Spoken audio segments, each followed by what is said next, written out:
Una cita con la palabra es un podcast que tiene como propósito proporcionar una herramienta a los lectores de la Biblia para que saquen el mejor provecho a cada libro de las Sagradas Escrituras, pues antes de enfrentar su lectura y estudio tendrán una visión general de cada uno de sus libros.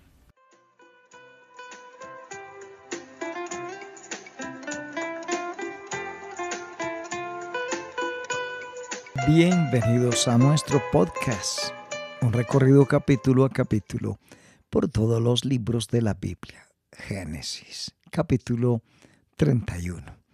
Jacob había estado fuera de casa 20 años y era hora de que regresara a sus raíces. Su padre Isaac y su hermano Esaú todavía estaban vivos y Jacob tenía algunos asuntos pendientes que resolver con ambos. ¿Cómo le dijo el Señor a Jacob que era hora de irse? De la misma manera en que guía a su pueblo hoy, a través del testimonio interno en el corazón, las circunstancias externas de la vida y la verdad de su palabra. 6 años antes, Dios había puesto el deseo en el corazón de Jacob de regresar a su propio país, y ese deseo nunca lo había abandonado.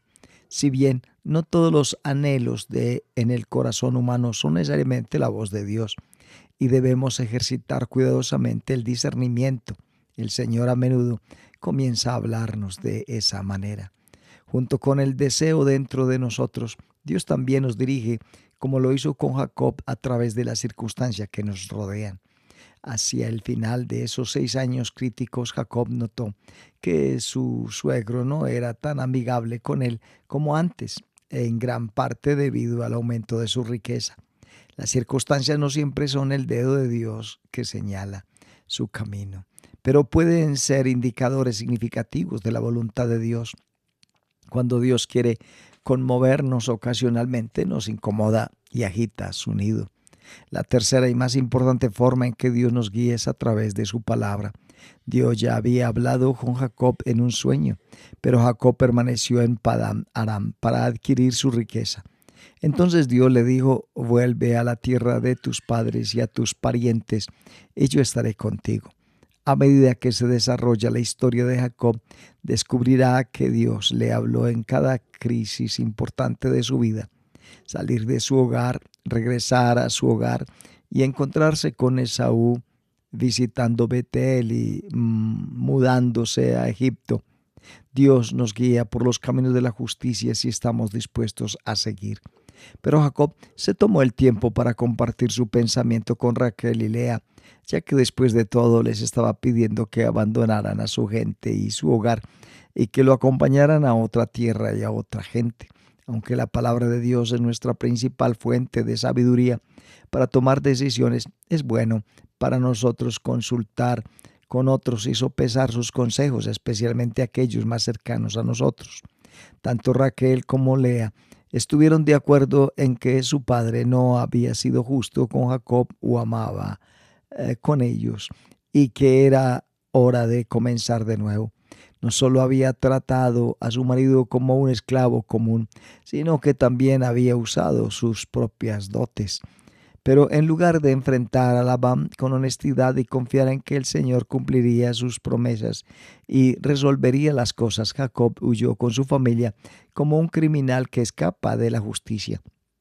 Este fue un acto de temor e incredulidad, no un acto de fe, porque el que cree no actuará apresuradamente. De hecho, Jacob más tarde admitió a Labán que se había ido en secreto y rápido porque tenía miedo. No es suficiente conocer y hacer la voluntad de Dios. También debemos hacer su voluntad de la manera que Él quiere que se haga, la forma que más lo glorifique. Dado que un viaje de 3 días se extendía entre el asentamiento de Labán y el de Jacob, tardó tanto tiempo en llegar a Labán que su yerno había huido. Cuando Labán recibió la noticia, Jacob estaba muy lejos. A Labán le tomó una semana alcanzar a la familia que huía, y Jacob y Labán finalmente se encontraron en la región montañosa de Galaad. Labán trató de obtener la ventaja inmediatamente, reprendiendo a Jacob por la forma en que se había alejado de Padán Aram. Imagina a este ingenioso intrigante que le preguntara a Jacob: ¿por qué te escapaste en secreto y me engañaste? Engáñalo de verdad. Labán había pasado 20 años engañando a Jacob, pero a pesar de todo lo que hizo, Labán no pudo hacer daño a Jacob porque el Señor le había advertido que tuviera cuidado. Dios había prometido proteger a Jacob y cumplir su promesa. Pero lo que más enojó a Labán fue el hecho de que alguien había robado los dioses de su hogar y estaba seguro de que la persona culpable estaba en la familia de Jacob.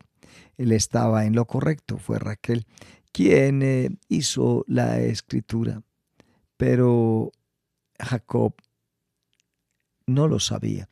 El hecho de que Labán estaba angustiado demuestra que su fe estaba en los ídolos y no en el verdadero Dios a quien Jacob sirvió.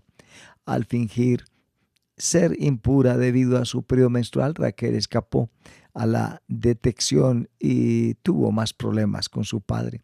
Ver a su perverso suegro buscar arrogantemente en todas las posesiones personales de la familia hizo que Jacob se enojara, y con razón, y ahora se liberaron de su corazón los sentimientos que había estado enterrados allí durante 20 años.